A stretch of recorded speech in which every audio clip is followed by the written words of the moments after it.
Julius Caesar. I'm here with Lungelo Tembe. Our podcast will be based on the play Julius Caesar, Yes. by William Shakespeare. Sure. We're going to look at two themes, which is the theme of honor and Women's role in society. okay. Sure. First, let us look to the theme of honor, which is associated with Brutus in the play. So, Brutus' idealism of being an honorable man leads to his downfall. Brutus convinces himself that killing Caesar is necessary to protect Rome. So, Sure.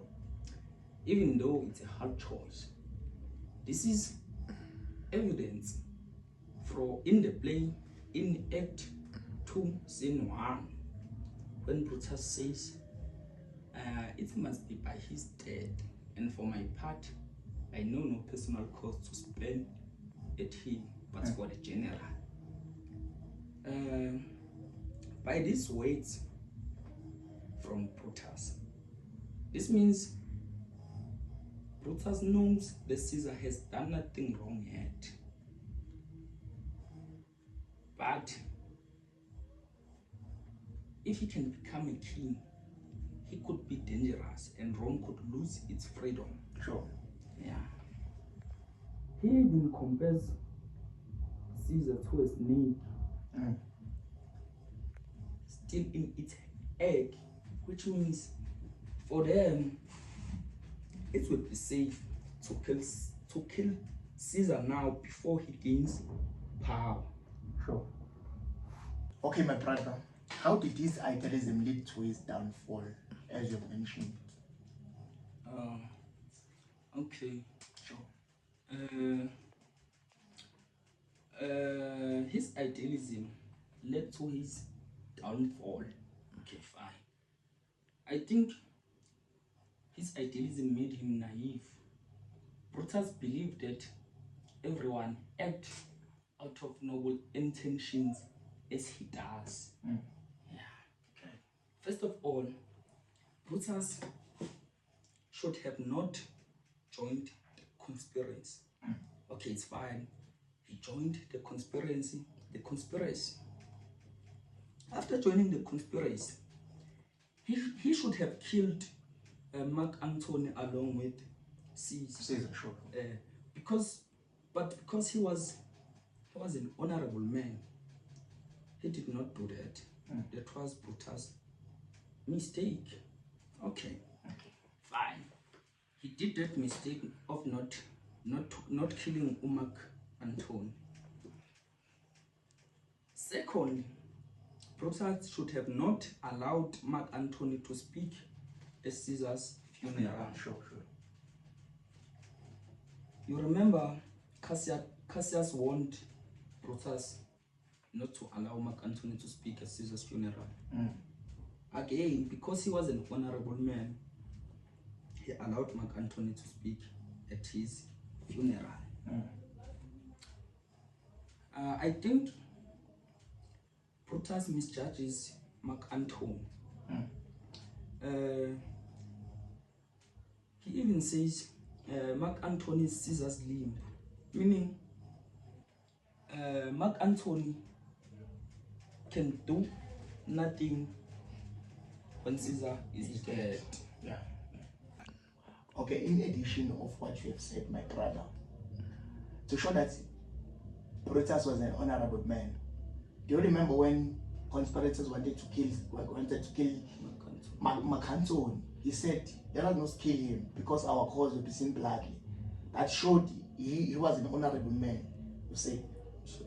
And on the last act, do you remember when he died? Yeah. What did he say? Mark Antony's words. Mark Antony's way to Brutus. Yes. He said, this was the noblest Roman of them all. Yes. That shows he was an honorable man. Yes, my brother. I think. And he was the only one who did what they did. Yeah. Yes. He was the only one who did what they did. for the good of Rome. Good of Rome. As they have mentioned in his statement, that he did what he did for the general of Rome. Yeah, I think, yeah. Let us look to the role of women in the society. Looking on women's role in the society, the play Julius Caesar have two women. See, who is Calpurnia, Caesar's wife, Portia, Brutus' wife. Sure. Yes, both women are loyal and supportive to their husband. Yeah. You see, but the other lack agency. Who lacks agency? Okay, it's Calpurnia lacks agency. Then there is Portia, who is fighting for recognition for by his husband Brutus. How is Portia fighting for recognition? Firstly, when we look at the play, Portia said to on Act 2 Scene 1, said to his husband Brutus, he must tell him what those men who hiding their face,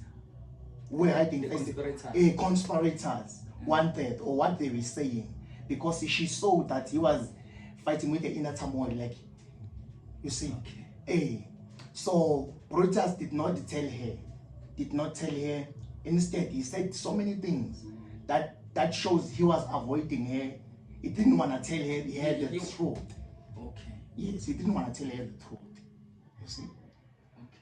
So going to Calpurnia, who lacks agents. Yes, she lacks agents. Yes, she lacks agents. She wants Caesar. During the play, she wants Caesar on Act 2, Scene 2. Okay. Yes, if I'm not mistaken, but it's Act 2, Scene 2. She wants Caesar about going to the Senate because she had a dream. She had a dream about seeing she saw Caesar's statue. Because Caesar did not believe in fate, he ignored her. He believed in free will. Okay. You see, and she said, when I caught her words, Calpurnia, she said, "Alas, my lord, do not go forth. Call it my fear." You see, she was trying to make Caesar not to go to the Senate. You see, she was trying to make Caesar not to go to the Senate. At first, Caesar believed her, like she took her words, but when Titius came, he changed his mind. Okay, which means Caesar is easily manipulated. He's easily manipulative, and he believed that men have powerful words than women. See, that shows the theme of women's role in a society, that we're seen less superior than men. See. Okay. Yes, and going to Portia, do you remember Portia step her thigh to show his strength, his husband, yes. Yeah. And that he really wanted to know his husband's secret. You see, do you remember what she said? "I'm not your wife in bed only. You see, even your secrets I can able to bear them." You see. Okay. Yes, I think she was trying to make